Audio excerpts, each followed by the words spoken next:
Halo teman dan sahabat, apa kabar? Bagaimana situasi yang Anda alami saat ini? Saya berharap keadaan Anda baik-baik bersama keluarga Anda. Dan salam sehat untuk teman-teman yang ada di Indonesia, Malaysia, Singapura, Brunei, Taiwan, Hong Kong, Korea Selatan, Jerman, Rusia, Amerika, dan di mana saja berada. Saya ucapin salam untuk Anda semua dan semoga Anda tetap baik-baik saja ya. Oke, teman-teman, hari ini saya akan membawa kita untuk merenungkan sebuah fenomena yang belakangan ini, atau kayaknya bukan hanya belakangan ini namun dari dulu deh ya. Ya, sifat-sifat manusia seperti itu ya. Jadi di mana kita sering melihat ada orang merasa dirinya paling baik, paling suci, dan orang lain itu bagi dia itu adalah penjahat. Dan orang lain adalah setan gitu loh ya, dialah yang malaikatnya. Sehingga kita sering melihat belakangan ada banyak orang sekalipun tindakannya itu sangat tidak berperi kemanusiaan, namun dia menganggap dirinya itu adalah pahlawan ya. Apa sebabnya ini bisa terjadi sih ya? Mari teman-teman saksikan video ini sampai tuntas, wisdom ini, dan teman-teman juga bisa mengecek video-video saya di mana ini, kalau teman-teman lihat di atas ini ya, yang ada i itu untuk wisdom-wisdom minggu-minggu sebelum-sebelumnya ya, supaya kita mendapatkan sesuatu wisdom atau bijaksana di dalam mengatur kehidupan kita dengan baik, sehingga kita betul-betul bisa menjadi berguna bagi diri, keluarga, dan tetangga, dan juga sesama manusia tentunya. Oke ya, teman-teman, hari ini kita melihat, layak nggak kita menghakimi orang? Siapa sih diri kita? Nah, jadi sebaiknya kita jangan berpikir apa yang orang muji kepada kita ya. Oleh karena seringkali kita sendiri bisa menyembunyikan kebejatan-kebejatan diri kita, hanya Tuhan loh yang tahu gitu loh ya. Di depan orang lain kita bisa menunjukkan kita seperti malaikat, tetapi hidup kita hanya bukan mempertanggungjawabkan apa yang kita sandiwarakan kepada sesama manusia, tetapi satu hal nanti kita mempertanggungjawabkan di hadapan Tuhan, teman-teman. Oke? Nah, saya teringat sebuah cerita yang sangat menarik, teman-teman ya. Di mana ini berbicara di tahun 2000 tahun yang lalu, di mana pada saat itu ya sejarah menunjukkan bahwa waktu itu Nabi Isa Al-Masih ya. Nah, suatu kali dikatakan suatu hari di mana dia habis mengajar begitu ya, habis mengajar. Lalu pagi-pagi benar subuh gitu ya, datang sekelompok. Nah, ini kelompok ini bukan orang sembarangan, teman-teman. Ini yang datang ini tokoh-tokoh agama ya. Ya tokoh-tokoh agama di zaman itu ya, di zamannya Nabi Isa gitu ya. Lalu apa yang terjadi, teman-teman? Di situ ini tokoh-tokoh ini datang bukan hanya mereka datang sendirian, tetapi mereka membawa seorang wanita sundal katanya. Ya, sundal itu kalau sekarang ya mungkin sejenis PSK begitulah ya. Ya, di zaman itu ya seks komersial lah ya gitu ya. Oke, nah apa yang terjadi? Dibawa wanita ini, diperhadapkan di hadapan Isa ya. Dan dikelilingilah ya wanita ini ya, dan bersama Isa tentunya ya, dikelilingin. Lalu mereka ngomong ini ya, mereka tanya sama si Isa ini. Jadi sebenarnya satu sisi mereka juga ingin mencari kelemahan daripada Isa ini ya, untuk mereka sekalian mau hakimi gitu loh ya. Nah, lalu apa yang dia katakan? Mereka ngomong sama si Isa, guru, rabi ya, jadi guru lah ya zaman sekarang, guru dia bilang. Guru, wanita ini kami tangkap basah, berzina gitu maksudnya ya, gitu ya. Kami tangkap berzina gitu. Jadi menurut hukum, katanya hukum agama. Ya, dalam hal itu adalah hukum Taurat di zaman itu ya. Jadi menurut hukum Musa katanya, orang yang berzina harus dilempar batu sampai mati gitu loh. Oke. Wah, mereka mau tunjukin kepahlawanannya lah, kesucian mereka menangkap seorang pelacur istilahnya gitu ya.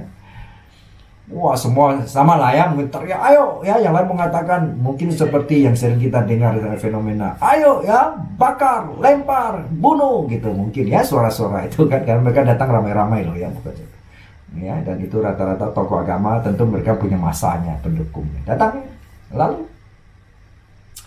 ya mereka teriak-teriak minta dihakimi. Jadi mereka tuh sebenarnya mau pakai tangan Isa supaya menghakimi gitu loh ya, artinya memakai apa itu, pinter mereka ya, memakai meminjam pisau orang lain untuk membunuh gitu loh ya, sehingga akhirnya mereka bisa terbebas ya, olah-olah begitu.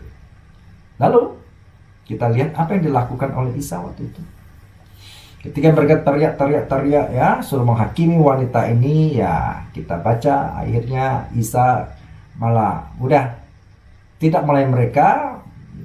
Si Isa ini justru jongkok gitu ya, jongkok ke tanah, menulis di tanah ya, kita tidak tahu apa yang ditulis ya, tidak diceritakan. Nah, sampai mereka teriak, nah teriak begitu, habis tulis nah lalu tahu-tahu si Isa berdiri dan berkata kepada mereka, kalian mau lempar batu sama wanita ini? Sekarang gini, bagi anda yang merasa paling suci, yang tidak pernah berdosa, silakan lempar duluan wanita ini, katanya. Iya kan?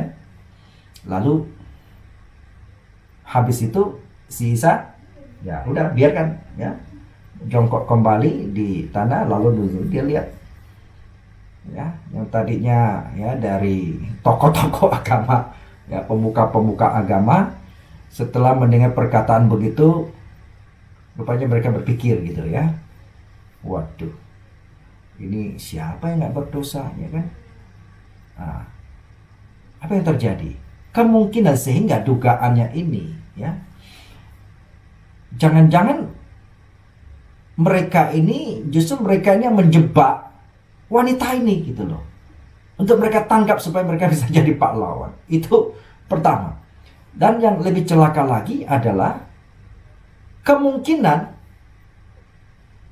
ada orang yang berpikir jangan-jangan juga mereka menjadi langganan daripada wanita ini, sehingga apa yang terjadi ketika Isa ngomong begitu, mereka merasa ya, mereka merasa malah justru penghakiman itu balik kepada mereka sendiri gitu loh, iya kan? Nah, jadi sehingga apa yang terjadi, kita pernah mendengar kan di negeri kita itu beberapa waktu yang lalu, di mana ada wanita PSK yang dihubungi ya oleh orang tertentu, datang ke hotel, ya kan, di booking gitu ya istilahnya, dan setelah itu malah dia yang datang menangkap wanita ini ya, jadi pahlawan begitu. Oke. Nah, kemungkinan ini terjadi seperti itu ya di dalam peristiwa kelompok ini gitu loh ya. Sehingga apa yang terjadi, lama-lama mereka tidak berani ya, tidak melempar, akhirnya mereka satu persatu meletakkan batu dan satu persatu pergi menghilang begitu saja diam-diam ya. Nah, setelah sekian lama akhirnya mereka pergi semua. Tinggallah si wanita sundal ini yang dituduh mereka sundal ya, kita kan tidak tahu ya. Dan si Isa tentunya. Lalu setelah mereka pergi semua, Isa berdiri dan bertanya sama wanita tadi, di manakah mereka, katanya, ya kan? Lalu wanita itu menjawab, mereka sudah pergi semua. Lalu Isa bertanya, mereka tidak menghakimi kamu? Tidak jadi? Mereka tidak menghakimi, tidak jadi membunuh, melempar saya dengan batu. Nah, lalu Isa ngomong apa? Oke, mereka tidak menghakimi kamu, saya pun tidak akan menghakimi kamu. Pergilah dan jangan berbuat dosa lagi. Oke. Nah, teman-teman, ini mengajarkan kepada kita untuk introspeksi siapa diri kita. Apa hak kita untuk menghakimi orang lain? Apakah Anda merasa diri Anda paling suci? Dengan dasar apa Anda merasa diri Anda paling suci? Jangan-jangan ya Anda jauh lebih bejat daripada orang yang Anda hakimi seringkali, ya kan? Nah, jadi oleh sebab itu teman-teman ya, Anda boleh melakukan penghakiman atas dasar atas atas nama apapun ya, termasuk nama iman, kepercayaan ya Anda itu, tetapi ingat, Anda boleh dianggap jadi pahlawan saat ini oleh sekelompok orang yang mendukung Anda kali ya, dan sepikiran Anda gitu. Tetapi ingat loh ya, Anda akan dihakimi oleh pencipta yang maha kuasa. Oleh karena ada perkataan daripada pencipta mengatakan, ya kan, penghakiman itu adalah hakku. Itu Tuhan yang ngomong. Jadi bukan hak kita untuk menghakimi. Sebab apa? Kita ini gak ada bedanya dengan mereka. Kita ini manusia-manusia yang lemah, manusia-manusia yang penuh dosa. Kalau mengingatkan itu tentu hal baik, ya. Kalau tegur itu hal yang baik.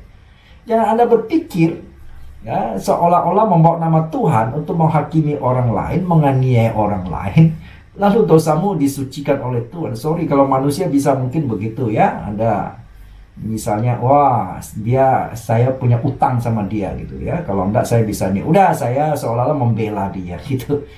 Tuhan tak begitu kawan ya. Oleh sebab itu mari kita berkaca dulu siapa diri kita ya, sebelum meletakkan penghakiman kepada orang lain ya, karena itu bukan hak kita.